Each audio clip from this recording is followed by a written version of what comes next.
De repente, ele ouviu um barulho e um grito. Tinha vindo do quarto de Brooke. Brooke! Charles correu para o quarto dela e viu uma pessoa toda vestida de preto sair apressadamente pela janela. Brooke estava na cama, encolhida num canto debaixo do cobertor. Charles teria ido atrás do cara, mas sua neta precisava mais dele. Oh, você está bem, querida. Ele a abraçou. Você está bem. Não se preocupe, estou aqui. Você ouviu? Charles perguntou a ela quando ela estava um pouco calma. Você viu o rosto dele, Brooke? Brooke balançou a cabeça. Vovô, estou com medo. Foi tudo o que ela disse. Charles ficou tão inconsolável por ela que chorou silenciosamente.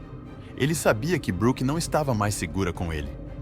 A noite estava encharcada de chuva torrencial, trovões ecoando pelo céu em estrondos baixos, enquanto grossas cortinas de água velavam os arredores.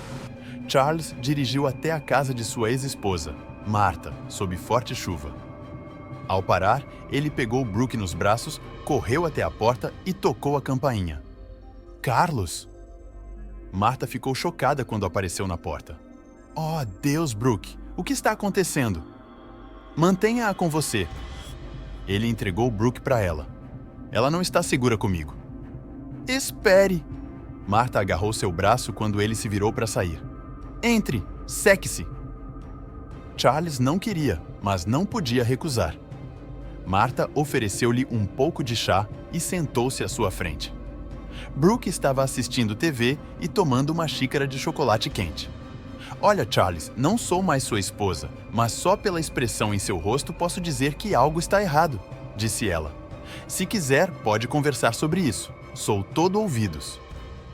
Charles não queria incomodá-la, mas realmente precisava contar a alguém o que estava acontecendo com eles.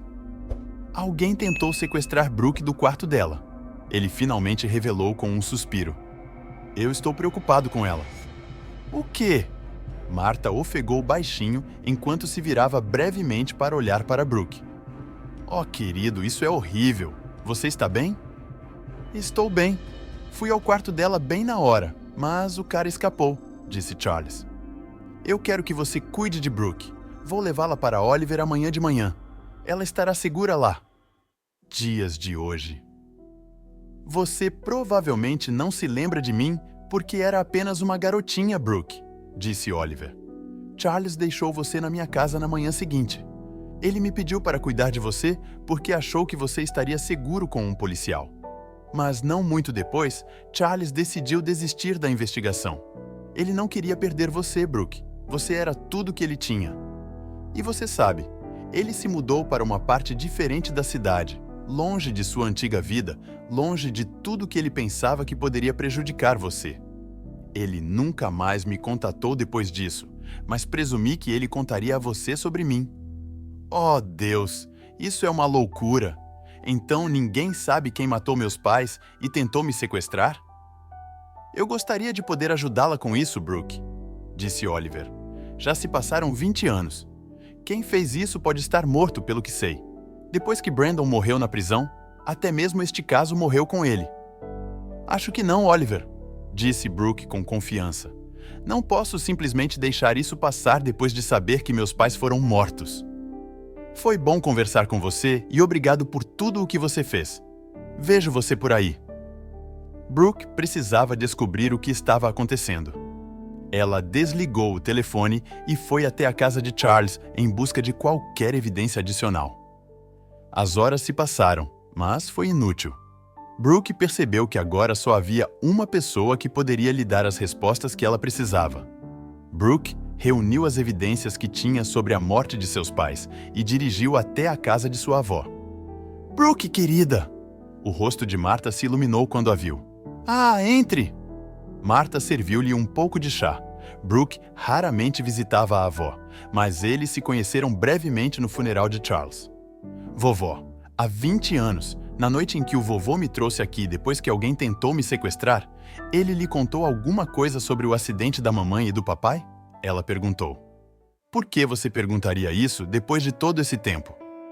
Brooke notou o rosto da avó desmoronar. Você sabia que mamãe e papai... Brooke fez uma pausa. Você sabia que eles foram mortos? Os olhos de Martha se voltaram para o chão em busca de respostas enquanto esfregava as palmas das mãos nervosamente. Mas ela não ficou chocada. Então Brooke sabia que sua avó estava escondendo alguma coisa. Responda-me, vovó, você sabia? Seu avô me ligou alguns dias depois de levar você para a casa do amigo dele. Martha finalmente revelou. Ele disse que estava preocupado com você e estava chorando. Eu nunca tinha visto Charles chorar antes. Ela parou. Ele ficou chateado porque desistiu da investigação, certo? Você sabe disso? Martha ficou surpresa. Brooke, não se meta nisso. Não, me conte tudo o que aconteceu depois disso, vovó. Ele ficou triste porque não conseguiu encontrar o assassino. E depois? Sim, respondeu Martha. Ele ficou arrasado, e eu também. Meu querido menino se foi. Ele não voltaria, e sua mãe, ela era muito querida, e eu perdi os dois. Charles e eu nos divorciamos muito antes de Marcos se casar, então eu não era muito próxima da sua mãe, mas ela ainda era da família. O vovô alguma vez lhe deu alguma coisa sobre o caso? Brooke perguntou, tirando as coisas que havia encontrado na casa de Charles.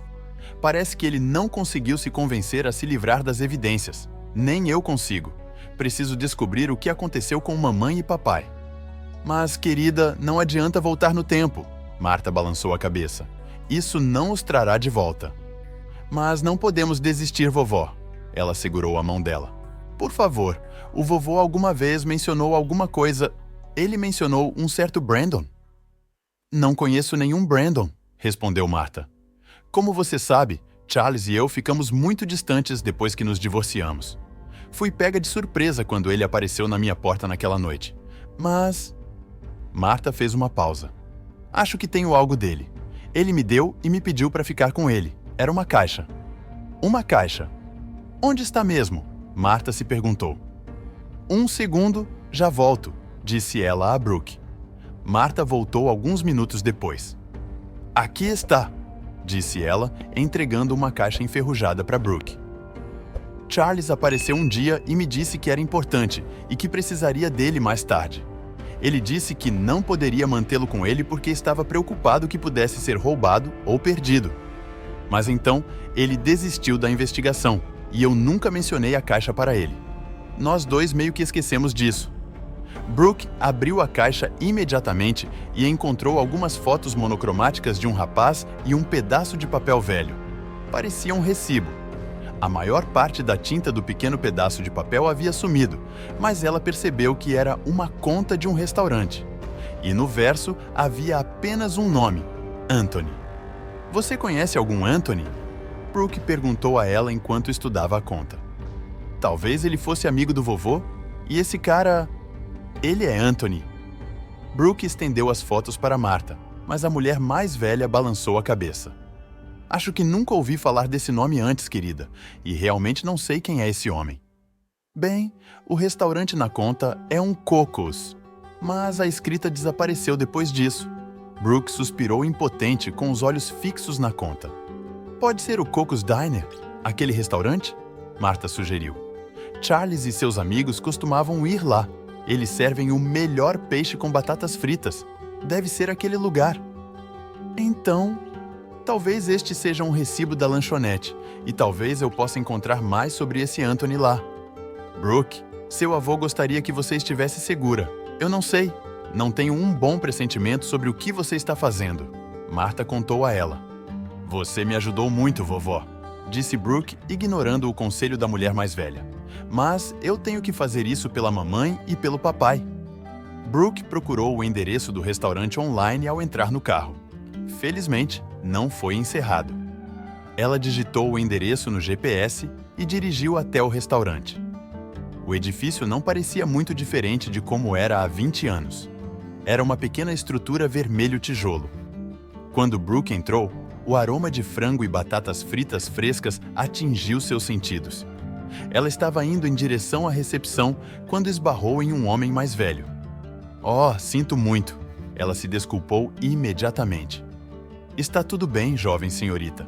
Parece que você está com pressa, ele disse gentilmente.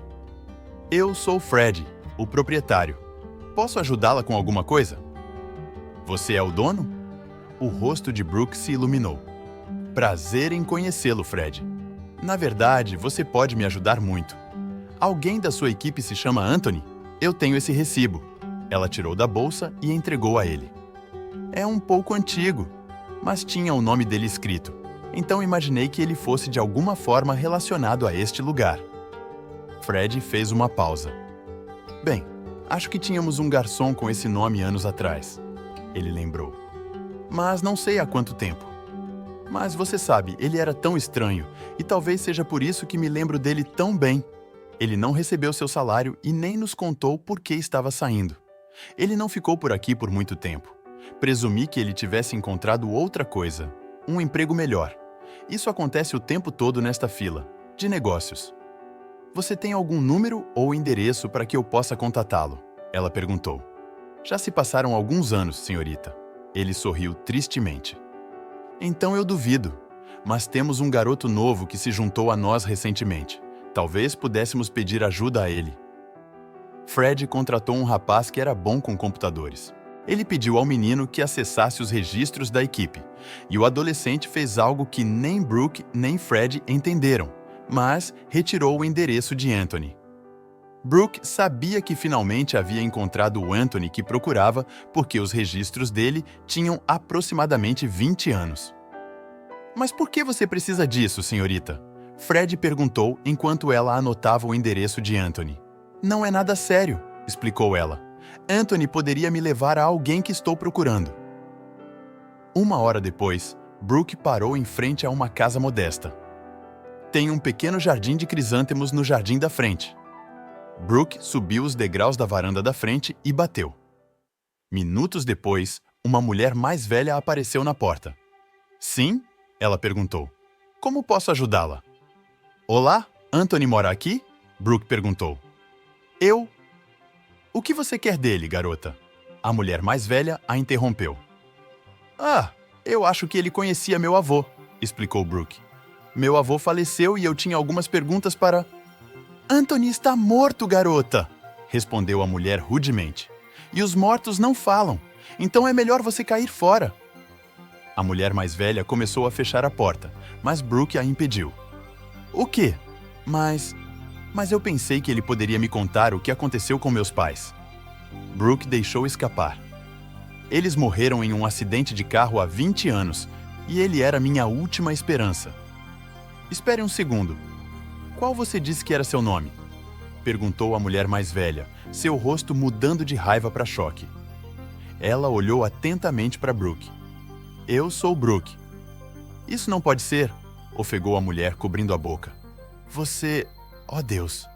Não admira que você se pareça com ele. Brooke notou lágrimas se formando nos olhos da mulher mais velha enquanto seus lábios tremiam. Você me conhece? Brooke perguntou confusa. Você está bem? Você é forte o suficiente para enfrentar a verdade, Brooke? A mulher perguntou trêmula.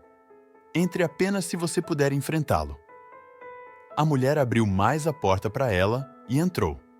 Brooke passou pelo corredor até uma pequena sala de estar, mas quando seu olhar pousou na moldura pendurada na parede, seus olhos se arregalaram em choque.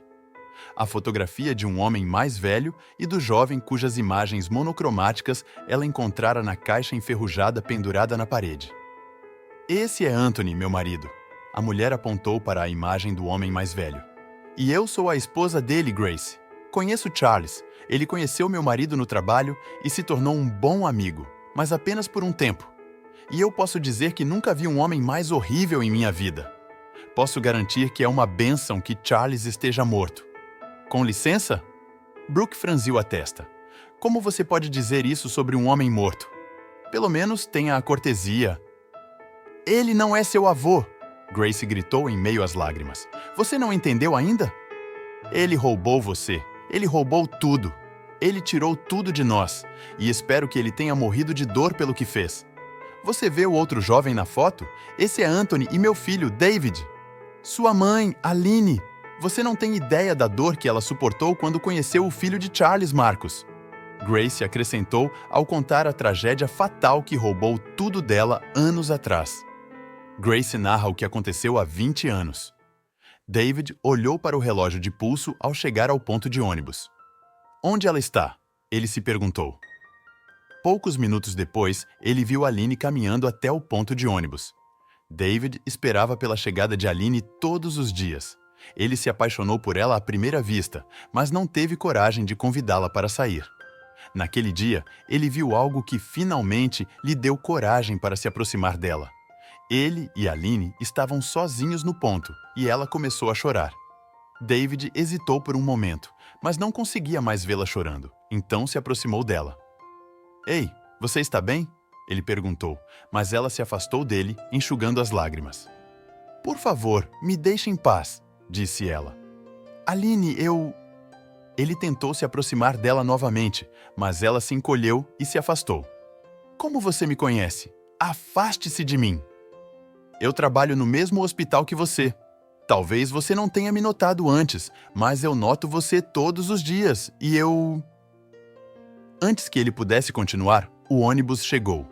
Aline entrou apressada no ônibus sem nem esperar para saber o que ele queria dizer. Ele entrou depois dela, mas sentou-se bem longe, no fundo. David percebeu que havia algo errado com ela. Ela parecia apavorada e, apesar do tempo quente, estava sempre totalmente coberta e usava suéteres. Eles desceram no ponto perto do hospital e Aline saiu apressadamente. Ele queria falar com ela, mas não queria incomodá-la, então manteve distância. No entanto, mais tarde naquela tarde, quando David estava no estacionamento, ele ouviu alguém chorando e parou.